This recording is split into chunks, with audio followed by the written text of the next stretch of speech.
MASH is a TV war comedy drama series that premiered on CBS TV channels in September 1972 and concluded in February 1983. The show's genre was also described as a situational and dark comedy. Its premise revolves around the Korean War, which lasted from 1950 to 1953. It followed the daily experiences of three doctors and their support staff working at the 4077th Mobile Army Surgical Hospital in South Korea. The hospital's name is the acronym for the show's title. Alda played Benjamin Hawkeye Pierce. Wayne Rogers was Trapper John McIntyre, and Larry Linville portrayed Surgeon Frank Burns. Some support staff, such as head nurse Margaret Hot Lips Houlihan, played by Loretta Swit, and combat medic Maxwell Q. Klinger, played by Jamie Farr, were unforgettable ensemble members throughout all 11 seasons. With such a long time on the air, several characters were recast or written off, frequently because the actors quit or were fired. Gary Richard Burghoff, who played company clerk and bugler Corporal Walter Eugene Radar O'Reilly, left the show after appearing in over 170 episodes during seasons 1 to 8. People initially suspected that he wanted to avoid typecasting when he exited in 1979, which was a genuine concern. The show's early seasons aired while the Vietnam War raged on in reality, making actors memorable for people at home.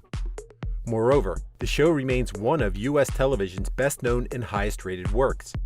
However, Gary left for personal reasons, and whether he liked it or not, he remains recognized for his 7-year-long TV show stint. He was subsequently cast in another 15 projects between 1979 and 2010 when he quit acting. Gary evidently harbored no ill will towards the producers, since 2 projects were MASH spin-offs from 1984. He reprised his role in the sitcom After MASH during 2 episodes of Season 1, before appearing in the TV movie focused on his character, Walter. Gary might have been right to leave if he wanted to avoid being typecast. The show's finale aired on 28 February 1983 and held the record for the most-watched TV broadcast in U.S. history, when the Super Bowl 44 game between the New Orleans Saints and Indianapolis Colts did slightly better. Near the end of his run in the TV show, Gary struggled to set aside enough time to spend with his family, and divorced his first wife the year when he left.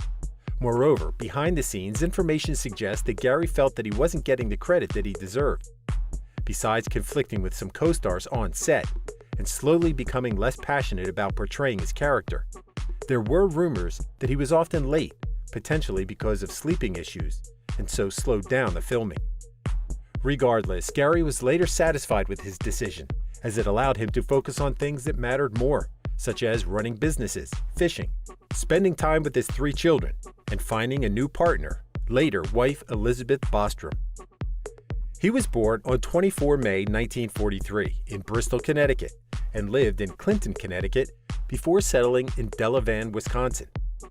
Many people don't realize that Gary was an avid tap dancer and a drummer, despite having localized dysmelia, specifically brachydactyly. This condition meant that 3 fingers on his left hand were much smaller than the ones on his right. Consequently, many fans thought that Gary had a terrible accident that caused a hand injury. Although the producers tried to hide it, his hand was visible several times, including during the first scene of the first episode when he held a football. That was important for another reason. The show drew many parallels to real wars and reiterated that the characters didn't volunteer but were drafted. With that in mind, his hand is a plot hole. Gary's character would have used the birth condition to avoid mobilization and would never have been in the military. Loyal fans of the show know that the TV series started as an alternative to the sequel to the 1970 feature film MASH, directed by Robert Altman. Like the TV show, it was based on the 1968 book, MASH, a novel about 3 Army doctors, by Richard Hooker.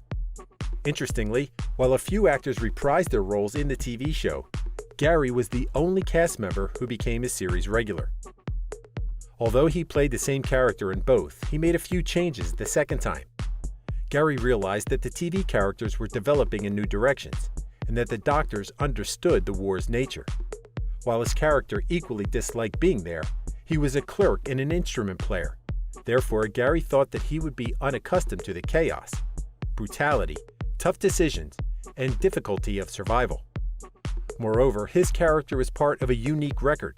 The series became one of the first TV shows in which brief partial nudity was approved, thanks to him. His butt cheeks were visible in The Sniper, the second season's 10th episode, in a scene where he's showering when he notices a sniper, causing his towel to slip while he rushes to find cover.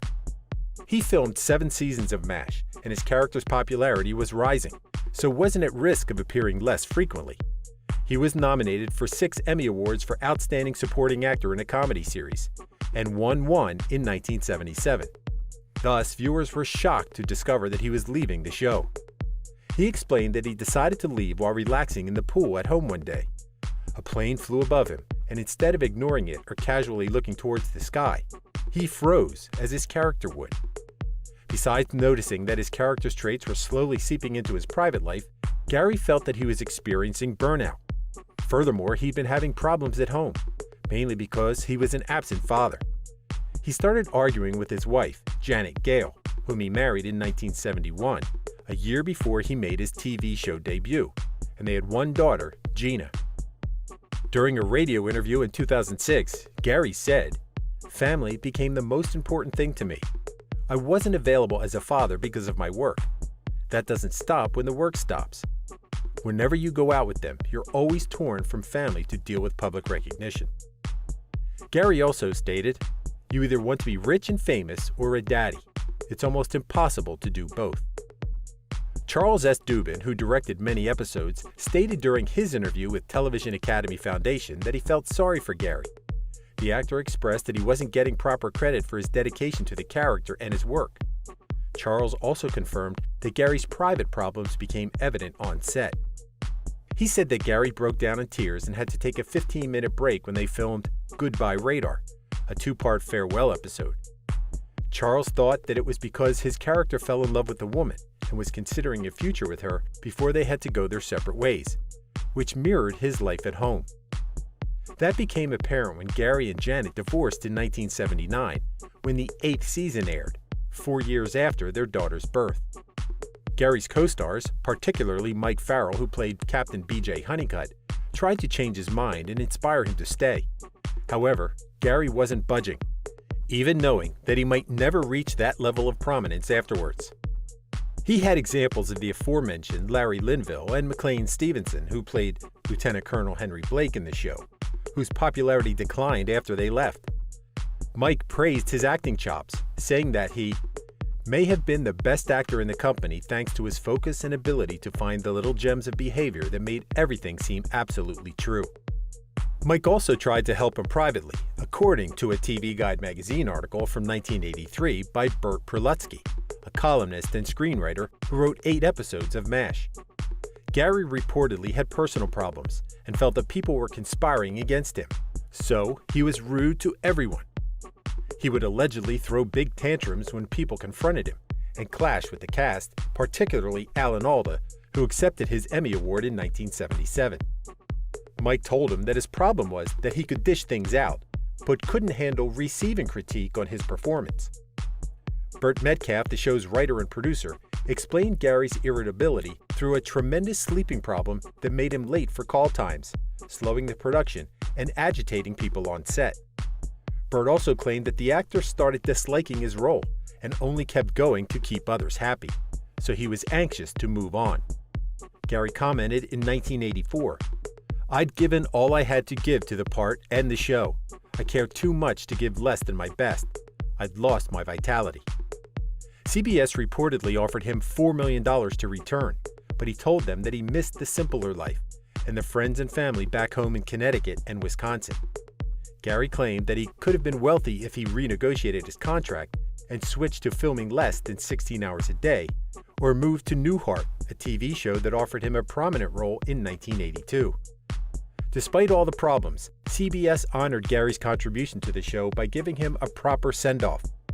Instead of a quiet exit after the Goodbye Radar episode at the end of Season 7, as was initially planned, CBS extended it and premiered in 2 episodes of Season 8. Their move wasn't entirely selfless, since episodes 4 and 5 aired during the so-called November sweeps, a significant period for the show's ratings. Nonetheless, They gave his character enough screen time and a good exit. Radar learned that his uncle had died and that his mother struggled to keep the family farm functional. Once he realized that others would be fine without him, Colonel Potter, played by Harry Morgan, organized a hardship discharge for him. Radar also lifted his hat, which he'd been wearing throughout the show, and showed his receding hairline, symbolizing that he'd become a man. Interestingly, Radar was 18 in the show then, while Gary was 35 or 36 when he filmed the episode. Despite Burt Metcalf's claims that Gary had planned on finding recognition for other roles, that didn't happen. He even returned for 2 spin-offs, one of which was the TV movie Walter. It was supposed to start a new series with him in the central role, after his character became a policeman, but CBS didn't proceed with it because of the movie's low ratings. Gary remarried in 1985 to Elizabeth Bostrom and had 2 children with her before divorcing in 2005. He retired as an actor in 1995 and only returned once in 2010 to play Pastor Mahoney in an unrated, poorly received movie, Daniel's Lot. Instead, Gary dedicated time to his hobbies, such as painting wildlife, fishing, and philately, a term used for studying postal history or collecting postage stamps. He was granted several patents, notably for Chum Magic, a fishing tackle tool that draws fish towards the fisherman's boat, a different fishing pole, and a toilet seat lifting handle. He published a book in 2009, To Mash and Back, My Life in Poems and Songs. For years, he owned a frozen yogurt store in Lahaina, Hawaii, under his company, Smiles Inc., and wasn't ashamed to work all the jobs, from cleaning the premises to filling the machines. Moreover, Gary maintains a fish farm at his home in Malibu, California. He called these enterprises lifeboats, referring to fail-safes, claiming that he would get into one of the lifeboats and pull away if anyone tried to limit his potential.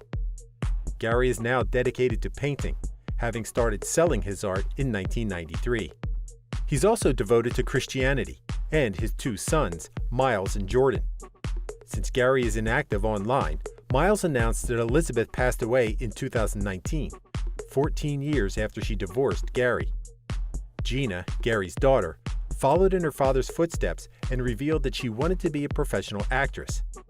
At the same time, Miles claimed that he fell in love with fishing because his father took him to professional fishing competitions in which Gary sometimes participated. Miles also announced that he would be expecting his first child in 2023 with his wife, Katie Westfall, meaning that Gary would become a grandfather this year, presumably for the first time. Thank you for spending some time with us. Make sure to like and subscribe so you never miss another video. We also handpick these videos which we recommend you watch next.